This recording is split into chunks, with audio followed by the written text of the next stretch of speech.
Good afternoon, students. Good afternoon, sir. Today we shall study about present continuous tense.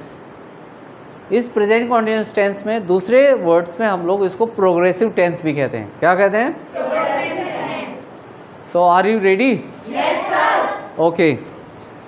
अब हम present continuous tense पढ़ेंगे, past continuous tense पढ़ेंगे और future continuous, तीनों एक साथ पढ़ेंगे.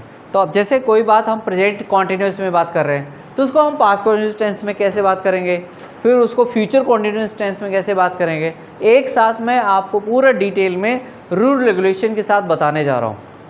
सो आई होप दैट आप सबको समझ में आएगा, और नहीं आएगा तो आप क्वेश्चन उसी समय कर सकते हैं. राइट? ओके. सो यहाँ पे सारी चीज़ें करेंगे continuous tenses. When you write ना स्पेलिंग एन यू करना, बहुत सारे स्टूडेंट यू नहीं लिखते, N U O U S आएगा. Continuous tenses. सबसे पहले इधर लिखेंगे present continuous tense.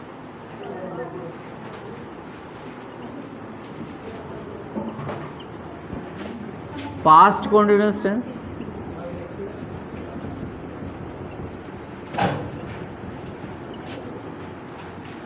Future continuous tense.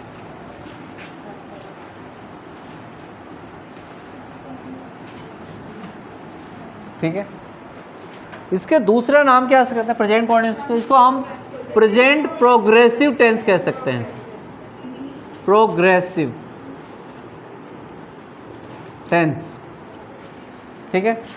इसको हम पास्ट प्रोग्रेसिव टेंस भी कह सकते हैं. क्योंकि कोई काम चल रहा होता है उसके लिए कहते हैं, यानी कोई काम प्रोग्रेस में चल रहा है. Future progressive tense.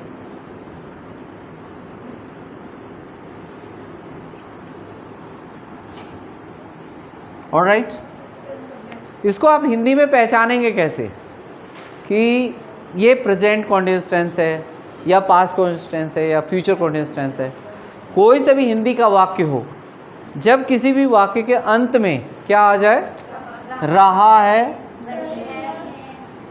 रही है, रहे हैं, ठीक है, ये शब्द आ जाए तो आप समझ लेंगे प्रेजेंट कॉन्टिन्यूअस टेंस है. इसी तरह से पास्ट में रहा था, रही थी, रहे थे के साथ सेंटेंस आ जाए. इसी तरह से फ्यूचर में रही होगी, रहे होंगे, इस तरह का सेंटेंस आएगा या रहा होगा. ओके. आप इसके बाद जैसे कि रहा होगा, रही होगी, रहे होंगे.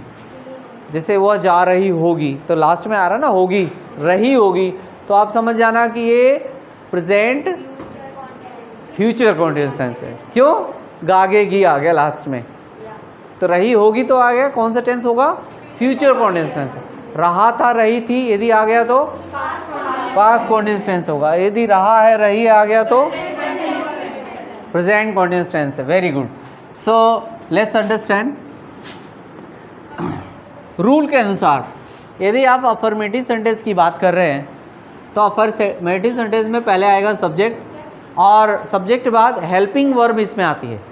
और हेल्पिंग वर्ब कहते हैं इसको इज, एम, आर. ये हेल्पिंग वर्ब इसलिए इसको कहते हैं क्योंकि ये वर्ब की मदद करती है, इसलिए ये हेल्पिंग वर्ब कहलाती है. फिर आएगा वर्ब की फर्स्ट फॉर्म में आईएनजी और प्लस ऑब्जेक्ट लगा दो. यस. जैसे इसी तरह से अफर्मेटिव सेंटेंस में पास्ट में भी सेम आ जाएगा, बस फर्क इतना है यहाँ पे वॉज वर आ जाएगा. वॉज वर, वेयर नहीं पढ़ते जी, से वर पढ़ते हैं, WERE, वर. ओके. वर की फर्स्ट फॉर्म ING, ऑब्जेक्ट. देखिए ये हेल्पिंग वर्ब में, ये मेन वर्ब में ING लगा देते हैं. आगे डीके अभी जब हम हिंदी से इंग्लिश बनाएंगे तो और बेहतर तरीके से समझ आएगा.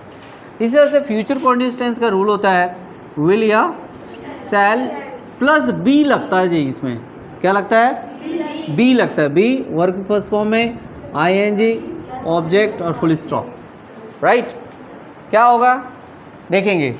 जैसे वह अंग्रेजी सीख रही है, अंग्रेजी सीख रही है। तो सबसे पहले आप कोई भी हिंदी में पूछता है तो आप देखिए यहाँ पे सीख रही है, तो आप माइंड में ये सोच लो ये प्रेजेंट कॉन्टिन्यूअस टेंस है, प्रेजेंट, राइट। तो क्या होगा जी, अब सब्जेक्ट देखिए, सब्जेक्ट पहले आएगा वह लड़की है सीख रही है, तो यहाँ पे आएगा सी के साथ इज आएगा। क्यों आएगा? क्योंकि ये सिंगुलर सब्जेक्ट है। सीखने का लर्न में आईएनजी जुड़ जाएगा, लर्निंग। क्या सीख रही है? अंग्रेजी, तो English. She is learning English. Understand? यदि यही बात पास्ट में हो कि वह अंग्रेजी सीख रही थी, तो सी वॉज लर्निंग इंग्लिश। देखो सेम अंतर, उसी हिंदी का सेंटेंस यहाँ पे था में आ जाएगा, वह सीख रही थी। इसी तरह से वह अंग्रेजी सीख रही होगी, तो इसी के रूल के अनुसार हो जाएगा she will be learning English, learning English. इस तरह से सेंटेंस बनेंगे आपके। ये हुए अफर्मेटिव सेंटेंस, साधारण वाक्य है, सिंपल सेंटेंस है। Okay, now negative sentence. Negative में क्या करेंगे? इसी रूल में आपको नॉट लगा देना है। क्या लगाना है? इज एम आर यानी हेल्पिंग वर्ब के बाद नॉट लगा देना है। फिर वर्ब की फर्स्ट फॉर्म आएगी आईएनजी और प्लस ऑब्जेक्ट आ जाएगा। जैसे इसी को सेंटेंस देखते हैं, जैसे वे नहीं दौड़ रहे हो हैं, वे क्या होगा? वे दौड़ नहीं रहे हैं या नहीं दौड़ रहे हैं? वे दौड़ नहीं रहे हैं, तो क्या होगा? सब्जेक्ट क्या है? दे। अब आर आएगा, इज आएगा? आर आएगा। क्यों आएगा? क्योंकि वे बहुत सारे लोग हैं, प्लूरल सब्जेक्ट से, तो दे आर नॉट रनिंग। एक चीज़ ध्यान रखना है, जैसे रन है, जब इसमें आईएनजी जोड़ोगे ना तो ये डबल एन हो जाएगा, running. They are not running. इसी तरह से पास्ट में रूल होता है, वाज वर्ब के बाद नॉट लग जाएगा। ये नेगेटिव सेंटेंस हो गया यहाँ पे, यानी सब्जेक्ट प्लस वर्ब की first form ING plus object. Okay, जैसे मान लीजिए हम यही कहें कि वे नहीं दौड़ रहे थे, वे नहीं दौड़ रहे थे, तो क्या होगा जी? दे वर आ जाएगा, क्योंकि वर के साथ प्लूरल सब्जेक्ट, यानी प्लूरल सब्जेक्ट के साथ वर आता है। They were not running, they were not running, वे नहीं दौड़ रहे थे। इसी तरह से होगा इसमें भी। नेगेटिव में क्या आ जाएगा? सब्जेक्ट बाद विल सेल प्लस नॉट आएगा, फिर आएगा बी, बी है ना, वर्ब की फर्स्ट फॉर्म आईएनजी ऑब्जेक्ट। जैसे वे नहीं दौड़ रहे होंगे, तो they will not be running, they will not be running, वे नहीं दौड़ रहे होंगे। They will not be running, यानी फ्यूचर की बात हो रही है, कॉन्टिन्यूस में चल रहा है। अब आ जाइए इंटरगेटिव सेंटेंस में। यस, इस इंटरगेटिव में किसी भी टेंस में जब क्या से शुरू होता है, तो इसका रूल है ना, इस रूल में हेल्पिंग वर्ब क्या है? इज एम आर है। तो जब भी सेंटेंस यदि प्रेजेंट कॉन्टिन्यूअस टेंस में क्या से सेंटेंस शुरू हो रहा है, तो हमेशा हेल्पिंग वर्ब पहले लगेगी सब्जेक्ट के अनुसार। तो उसका मीनिंग होगा क्या?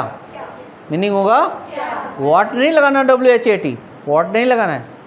कोई से भी टेंस हो, उसमें जब क्या से सेंटेंस शुरू होता है, उस टेंस का हेल्पिंग वर्ब पहले लगाया जाता है। क्या लगाया जाता है? जैसे रूल लिख लेते हैं, पहले आ जाएगा is am are, helping verb पहले आ गई, किसके अनुसार? सब्जेक्ट के अनुसार। फिर वर्ब की फर्स्ट फॉर्म आईएनजी ऑब्जेक्ट और क्वेश्चन मार्क। ठीक है। क्या रूबी, है ना, क्या रूबी हिंदी पढ़ा रही है? हिंदी पढ़ा रही है। ये देखिए, अब ध्यान से सुनना, ये समझो, पहले लिखना बाद में, राइट? पहले समझो। देखिए रूबी को आपको देखना सब्जेक्ट क्या से शुरू है, तो अब बताओ इज आएगा आर आएगा? इज रूबी, है ना। पढ़ा रही है, पढ़ाने का टीच, आईएनजी जोड़ दो, teaching. Is Ruby teaching Hindi? Yes, is Ruby teaching Hindi? क्या रूबी हिंदी पढ़ा रही है? तो क्या से समझ में आ रहा है ये? और भी सेंटेंसेस कर सकते हो। क्या तुम आ रहे हो, तो यू के साथ आर लगेगा, तो क्या से शुरू होता? Are you coming? क्या तुम रो रहे हो? Are you crying?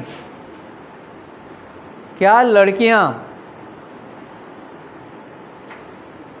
बहुत अच्छी इंग्लिश बोल रही हैं? Are the girls speaking good English? Is it clear? Are the girls speaking good English? क्या लड़कियां अच्छी इंग्लिश बोल रही हैं? यदि उधर से जवाब आएगा कि हाँ सारी लड़कियां अच्छी इंग्लिश बोल रही हैं, yes all the girls are speaking good English, आ रहा है ना? क्वेश्चन का आंसर भी आ गया। इस तरह से आप प्रैक्टिस करोगे ना। ये केवल मैं बेस बता रहा हूँ, जिनको बिल्कुल नहीं आता है कि ये सेंटेंस बनते कैसे हैं, किस रूल से बनते हैं, ऐसे बनते हैं, ये रूल आपको हेल्प करेगा। एक बार सेट हो गया तो आप इसी के आधार पे सारे प्रैक्टिस कर लोगे, फिर आप अपने आप सेंटेंस बनाने लग जाओगे। जब आप सेंटेंस बना लेंगे, आपके माइंड में समझ में आ गया, आपको समझ में आ गया कि ऐसे बनते हैं, तो जो जहाँ ज़रूरत होगी बोलते समय आप वही इंग्लिश बोल पाओगे। आप बोलते हैं स्टूडेंट्स? यस। नेक्स्ट पास्ट में चलते हैं। अब पास्ट की बात कर रहे होंगे, जैसे इसका भी रूल देख लीजिए। इंटरोगेटिव का वॉज वर पहले आ जाएगा। क्या आ जाएगा? और सब्जेक्ट लगेगा वर्ब की फर्स्ट फॉर्म में आईएनजी और प्लस ऑब्जेक्ट और पुलिस क्वेश्चन मार्क आएगा। ठीक है। क्या रीता निबंध लिख रही थी? क्या है सेंटेंस? क्या रीता निबंध, निबंध को इंग्लिश में क्या कहेंगे? एसे। क्या रीता निबंध लिख रही थी? आप बताइए क्या से शुरू है? हमें सब्जेक्ट के अनुसार लगाना, इज आएगा, वॉज आएगा। क्या आएगा? वॉज रीता। लिखने का राइट होता है। एक चीज़ और इसमें सुनो ध्यान से, जैसे ये राइट है, स्पेलिंग लास्ट में ई है ना, जब आईएनजी जोड़ेंगे इसमें तो ई हट जाएगा। राइटिंग निबंध एन एस्से, एन एस्से, यानी ये वॉज रीता राइटिंग एन एस्से। क्या रीता निबंध लिख रही थी? इस तरह से सेंटेंस बनाते हैं। इस तरह से और भी सेंटेंसेस आप बना सकते हो। क्या तुम्हारा भाई खाना खा रहा था? Was your brother eating food? क्या आपके पिताजी पूजा कर रहे थे? Was your father worshipping? Clear है? इस तरह बना लोगे सेंटेंस। नेक्स्ट, अब फ्यूचर की बात करते हैं। फ्यूचर में जब क्या से सेंटेंस होगा तो ये आपको विल और शैल पहले लगाना है। Will shall plus subject plus be, verb की first form ING, question mark, right है ना। क्या रिया भाषण दे रही है? होगी। फ्यूचर की बात कर रहे हैं ना। क्या रिया भाषण दे रही होगी? पहले हिंदी में लिख लें। क्या रिया भाषण को क्या कहते हैं? हाँ, भाषण दे रही होगी, है ना। विल रिया बी, ठीक है ना। इसको ऐसे भी बना सकते हो, डिलीवर भी लगा सकते हो, डिलीवरिंग स्पीच, डिलीवरिंग स्पीच, ठीक है। डिलीवर स्पीच होता है भाषण देना, याद कर लो। नहीं आता है कोई बात नहीं, अब सीखेंगे। और आप में से अभी एक स्टूडेंट बोल रहा था लेक्चर हम कह सकते हैं, तो वहाँ पे गिव यूज़ कर सकते हो। फिर don't give me lecture, lecture मत दो, है ना। आप सब लेक्चर दे रहे होंगे, क्या आप सब lecture, will you be giving lecture, ठीक है, ऐसे यूज कर सकते हैं। स्पीच के साथ ना डिलीवर वर्ड यूज होता है, क्या होता है, राइट। तो इस तरह से सेंटेंस बना लेंगे जब फ्यूचर की बात होगी। जैसे आज है, जैसे मान लीजिए आप लोग 2 साल बाद नौकरी कर रहे होंगे, after 2 years all of you will be doing job, will be doing a job. बहुत सारे हो तो jobs, all of you will be doing jobs, आप सारे जॉब कर रहे होंगे, ओके। तो ऐसे बना, देखो सेंटेंस, देखो कोई चीज़ आप समझते हो ना तो उसकी प्रैक्टिस करो अपने दोस्तों के साथ, सेंटेंस बनाओ, जो सोच रहे हो उसको बोलो। ये फॉर्मेट और मेथड इसलिए बताया जाता है ताकि किसी को कुछ नहीं आता वो इस मेथड से बनाना सीख जाता है। यस नो, जैसे दूर दराज गांव में स्टूडेंट्स होते हैं, इतना ज़्यादा उनकी अच्छी इंग्लिश नहीं होती है, लेकिन इसी मेथड से वहाँ से भी इंग्लिश सीख कर आते हैं, ओके, राइट। सो आप ऐसे सीखो, इसी तरीक़ों अपनाओ, इसको इतना प्रैक्टिस करो, इतना प्रैक्टिस करो कि आप बिल्कुल ईजिली कोई भी आप पूछे तो आप बता पाएंगे और इंग्लिश में आप बात कर पाएंगे। या कोई आगे इंग्लिश में बोल रहा है तभी तो आप समझ पाओगे कि फ्यूचर में बात कर रहा है या पास्ट में या प्रेजेंट में। यहाँ से समझ लिया आपने पूरे डिटेल में। अब चलते हैं WH फैमिली वर्ड होते हैं, इसके 9 वर्ड्स होते हैं। W और H से बने हुए, H से केवल एक ही वर्ड है और W से 8 वर्ड्स बनते हैं। जैसे वॉट, WHAT, वॉट माने क्या, हु, WHO, हु माने कौन, वेयर, WHERE, वेयर, वेयर माने कहाँ, वाई, WHY, वाई क्यों, WHOM, हु माने किसे, हुज, WHOSE, हुज माने किसका, ओके। और कौन सा रह गया, विच, WHICH, विच माने कौन सा या कौन सी। लास्ट में हाउ, HOW, हाउ माने कैसे। एक ही वर्ड है केवल H से, बाकी सब W से हैं 8 वर्ड्स, तो इसलिए इसको बोलते हैं WH फैमिली वर्ड्स। क्या बोलते हैं, मतलब W वाले फैमिली के हैं एक ही लग रहा है, एक ही फैमिली से। जैसे आप लोग शर्मा हो, हाँ, ये वर्मा है तो वर्मा फैमिली से, और ये कौन है इसमें, शर्मा फैमिली से, बैक साइड। वर्मा कोई है, यस, ठीक है। और कोई मौर्य फैमिली से तो मौर्य फैमिली। आप लोग हिस्ट्री में पढ़ते हैं ना, द मौर्य एम्पायर, एम्पायर माने साम्राज्य, ओके। आप लोग इतिहास पढ़ के आ रहे हैं। तो मतलब मेरा कहने का मतलब है कि ये टाइटल से कुछ लेना देना नहीं है। मेरा कहने का मतलब है कि केवल पहचानने के लिए बोलते हैं कि W से बने हुए वर्ड WH फैमिली वर्ड्स हो गए, ताकि हमें याद रहे, बस इसके लिए टीचर यूज़ करते हैं। अब मैं भी यूज़ कर रहा हूँ। समझ में आ गया सबको, ओके। तो आगे बढ़ते हैं। WH से रिलेटेड ये कहाँ पे आता है, कैसे आता है। अभी आपने अभी सीखा सारा क्या से सेंटेंसेस बनते हैं, राइट। हिंदी के किसी भी वाक्य के बीच में क्या, क्यों, कैसे शब्द आए तो उसकी इंग्लिश पहले बनाते हैं। क्या है, जैसे अब सुनो, WH फैमिली देखो, दिख आ रहा वीडियो में, देखिए WH plus is MR, change कर दो, एंगल चेंज कर दो।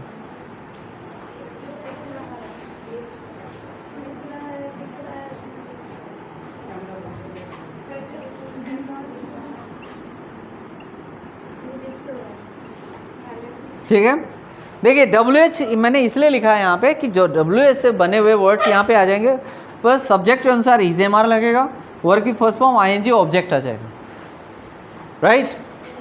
आगे क्या होगा, जैसे मैं इसमें पूछूं तुम्हारी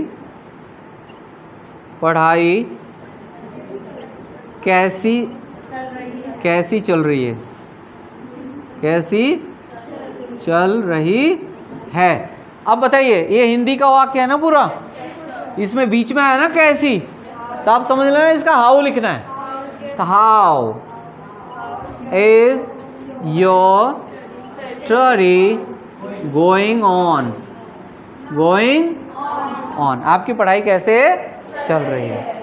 कर लेंगे इसको? एब्सोल्युटली, हाँ, ओके, दैट्स गुड। इसी तरह से पास्ट कंटिन्यूअस टेंस में WH वर्ड आ जाएगा प्लस वॉज वर, वर्क की फर्स्ट फॉर्म ING, यहाँ पे सब्जेक्ट के बाद वर्क की फर्स्ट फॉर्म है ING plus object plus question mark, ठीक है। जैसे अब इसमें कोई ये पूछे तुम पार्क में क्या कर रहे थे, सेंटेंस है, देखो पहले हिंदी में लिखो, तुम पार्क में क्या कर रहे थे, तुम पार्क में क्या कर रहे थे। तो देखो ये भी हिंदी का वाक्य है पूरा, इसमें क्या बीच में आया ना इस वाक्य के, तो क्या करोगे, क्या की इंग्लिश क्या होगी, वॉट, वॉट। अब यू के साथ वर आता है, वॉट वो यू, ये रूल आएगा ना पहले सब्जेक्ट से पहले, तो यू सब्जेक्ट है तो वो पहले लगाएंगे, what were you doing in the park, in the park, ठीक है। इन क्या है, इसमें प्रपोजिशन है, क्या है, राइट। तो आप पार्क में क्या कर रहे थे, तो मान लीजिए किसी ने आपसे क्वेश्चन किया तो आप बोलोगे कि मैं पार्क में योगा कर रहा था, क्या बोलेंगे आप, पास्ट में क्वेश्चन है तो आंसर भी पास्ट में आएगा, I was doing yoga in the park, मैं पार्क में योगा, समझ में आ रहा है, इजी है कि नहीं, इजी है, बस आप उसको समझ लो। इजी आपको लगेगा जब यहाँ पे आप कंसंट्रेट करोगे और कहीं और बिजी होंगे तो ये फिर इजी नहीं लगेगा। So don't be busy anywhere, हाँ, understand here, then it will be easy for you here, right. So please understand, what were you doing in the park, आप पार्क में क्या कर रहे थे, तो अलग अलग एक्टिविटी हो सकता है। मैं पार्क में एक्सरसाइज कर रही थी, कर रहा था, I was doing exercise in the park, मैं अपने दोस्तों के साथ खेल रही थी, I was playing with my friend, वही सेंटेंस है, बस इस रूटीन से इस तरीके से बताना। इसमें जितना ज़्यादा प्रैक्टिस करो ना, जब आप एक वीक के बाद मुझसे मिलते हो तो इतना प्रैक्टिस करके आओ ना, आपको कोई सवाल ही ना रह जाए। ये ध्यान रखना, practice makes a man perfect, अभ्यास से ही व्यक्ति, इंसान जो है ना पूर्ण बनता है, परफेक्ट बनता है, ओके। तो आप लैंग्वेज सीखना है ना आप सबको, और इंग्लिश बोलनी है, या आप चाहते हो इंग्लिश अच्छी लिखूं तो केवल प्रैक्टिस चाहिए माय डियर, ओके। जितना ज़्यादा प्रैक्टिस करोगे उतना ज़्यादा आसान हो जाएगी। अब प्रैक्टिस नहीं करेंगे तो आपके लिए प्रॉब्लम रहेगी। यदि किसी को कार चलाना सीखना है तो अच्छा ड्राइवर कब बनेगा, जब 2-4 महीना 6 महीने चला लेगा बढ़िया से, यस या नो। कोई भी कार चलाना सीखेगा 1 महीने में परफेक्ट ड्राइवर नहीं बन सकता। आप ही सीखना शुरू करना, आपको डर लगेगा, काफ़ी समय लगेगा कार को अच्छी ड्राइव करने में। जब अच्छी तरह से आप एक्सपर्ट हो जाएंगे तो आप आराम से चला पाएंगे, आपके अंदर डर नहीं होगा, कॉन्फिडेंस होगा। इसी तरह से जब हम इंग्लिश सीखते हैं तो बेस को सही करना चाहिए, आधार को सही करना चाहिए, फिर इसके बाद उसके प्रैक्टिस करना चाहिए। और जितना ज़्यादा प्रैक्टिस करोगे दोस्तों के साथ, फ्रेंड्स के साथ, टीचर्स के साथ, प्रोफेशनल लोगों के साथ, वैसे ही आपकी अच्छी इंग्लिश होती जाएगी। तब 2-4-5-6 महीने में एक बहुत बढ़िया आप इंग्लिश बोलने लायक बन पाएंगे। अब सोचेंगे यार कुछ करना ना पड़े, यूं ही हो जाए, तो नहीं होने वाला। बी द प्रैक्टिकल, प्रैक्टिकल बनो, ऐसे नहीं बस। फ्यूचर कॉन्टिन्यूअस टेंस में यदि आपको क्वेश्चन पूछना है, जैसे मैं पूछूं कि आप सब 5 साल बाद कहाँ रह रहे होंगे, ठीक है, कहाँ पे, सेल का एग्जाम्पल, ठीक है, ओके। जैसे इन्होंने पूछा कि भी सेल कहाँ यूज़ करेंगे और विल कहाँ यूज़ करेंगे, राइट। तो बिल्कुल सिंपल है, दो ही ऐसे सब्जेक्ट हैं, उसको बोलते हैं सब्जेक्टिव प्रोनाउन, आई और वी। आई और वी इन दोनों के साथ सेल यूज़ करते हैं। कब? नॉर्मल इंग्लिश में। आप सामान्य बात कर रहे हो तो आप सेल यूज़ करोगे। जैसे हम सब इंग्लिश पढ़ेंगे, वी शैल स्टडी इंग्लिश। हाँ, मैं जो है वहाँ जाऊँगा, आई शैल गो देयर। लेकिन माय डियर स्टूडेंट्स, जब आप किसी से वादा करते हो, प्रॉमिस कर रहे हो आप, ठीक है, किसी को स्ट्रॉन्ग डिज़ायर दिखा रहे हो, ओके, और आप किसी को संकल्प कर रहे हो, ये मेरा संकल्प है, डिटर्मिनेशन ले रहे हो कि मैं 2 साल के अंदर मैं टॉप टेक्नीशियन बन के दिखाऊंगी, राइट। तो क्या होगा? आप संकल्प कर रहे हो, तो अब अपने लिए आई यूज़ करोगे। अब क्या कहोगे? I will become a successful top lab technician, ठीक है। I promise I will buy a car just in 2 years।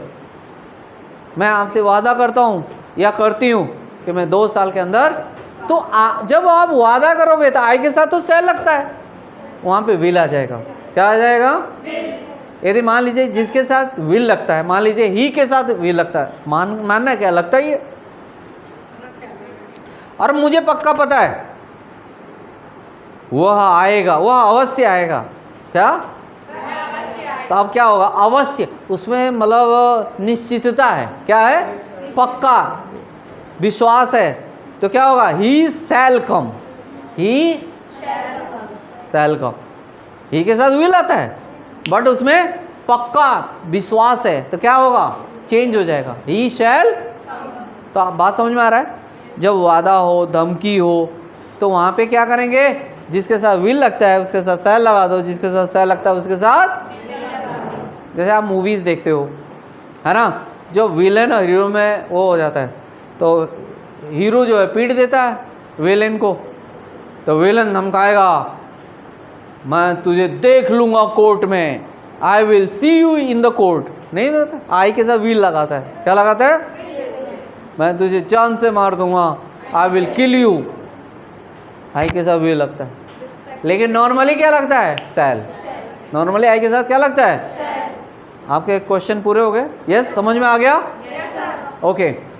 सो अब इसमें एक क्वेश्चन होगा कि आप लोग 5 साल बाद कहाँ रह रहे होंगे। तो आप में से कहीं और रह रहे होंगे, हो सकता है। तो वेयर क्या यूज होगा? Where will you be living after 5 years? After 5 years आप लोग 5 साल बाद कहाँ रह रहे होंगे? हेलो, अब आप में से किसी की मान लीजिए 5 साल बाद शादी हो गई, तो वो बोल सकता है, सर, लड़की स्पेशली क्या बोलेगी? मैं अपने ससुराल में रह रही होंगी। I will be living in माई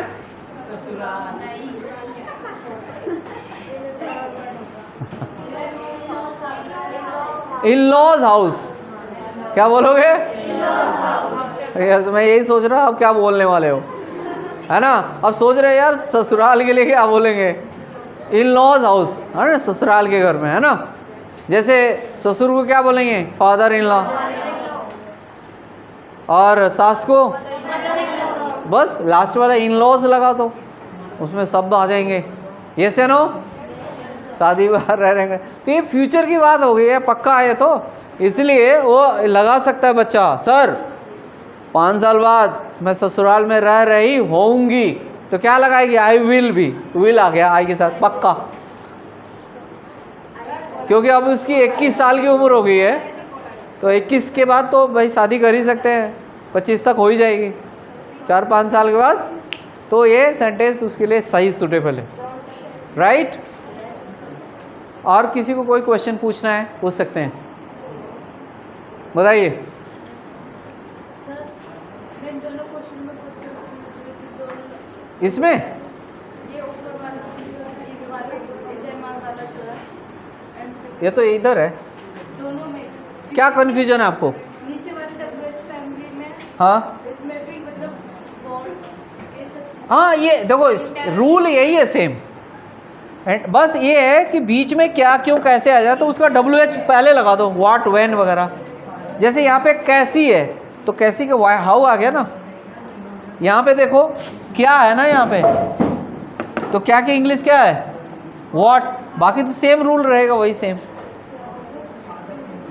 उसमें देखो लो, यहाँ पे वेयर था ना, यहाँ पे तो कहाँ का सेंस है ना, आपको ये देखना होगा कहाँ है तो वेयर लगा दो। किस में, पास्ट में या फ्यूचर में? नहीं नहीं, आप इसमें ना देखो हेल्पिंग वर्ब मेन वर्ब से पहचानोगे। किससे पहचानोगे? आप देखो विल लगा है, बी लगा, ING है, तो ये पहचान लेना फ्यूचर कॉन्टिन्यूअस टेंस है।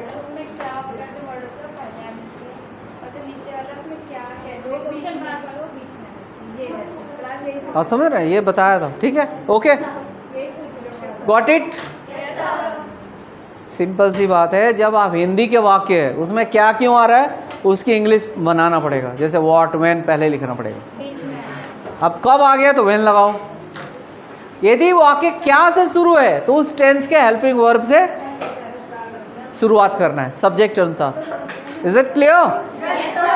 अब कर लोगे सभी लोग, ये आप लोगों का बिल्कुल पक्का हो जाना चाहिए। नेक्स्ट क्लास में मैं पूछूं तो यूं जवाब देना चाहिए, राइट।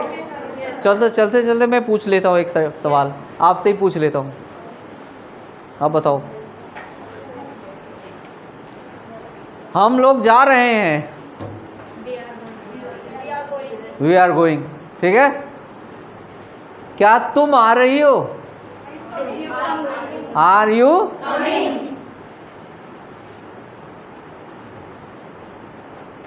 लड़कियां क्या उतार रही हैं?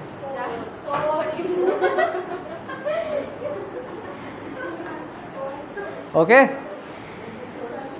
Right. So I mean to say, what are the girls putting off? तो आप आंसर ये दे सकते हैं, girls are putting off their shoes, अपने जूते उतार रही हैं। कोट भी हो सकता है, लैब कोट अपना उतार रही हैं, they are putting off their lab coats. Is it clear? तो अब वहाँ पे फ्रेजल वर्ब आ गया ना, पुट के साथ OFF, पुट ऑफ। एक चीज़ और है, ध्यान से सुनना, यदि पुट के साथ आउट लगा दो, पुट आउट, तो उसका बाहर नहीं होता है, बुझाना होता है। जैसे दिया जल रही है, मान लीजिए लैंप जल रहा है, तो लैंप को बुझा दो, तो पुट आउट द लैंप, क्या होगा? Put out the lamp. इस तरह से सेंटेंस भी बनाना सीखे। तो फ्रेजल वर्ब बहुत इंपॉर्टेंट रोल करता है। Please start learning all this thing. Thank you, हाँ, थैंक यू वेरी मच।